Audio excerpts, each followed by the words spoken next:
Paolo Avellino hinihigpitan si Kim Chiu sa pagpapaseksi.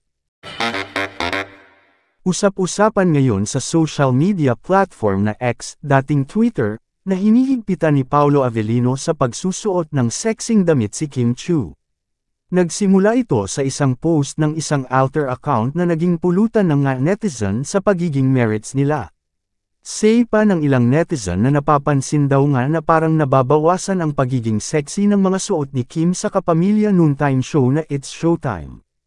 May iba tuloy ang nagtatanong kung sina Paolo at Kim na ba kaya ganun na lamang ang paghihigpit ng aktor sa aktres lalo pat panay tukso ng mga host ng It's Showtime, sa dalaga.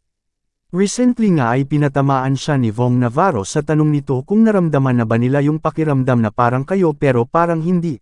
Sabay tutok naman ng kamera kay Kim.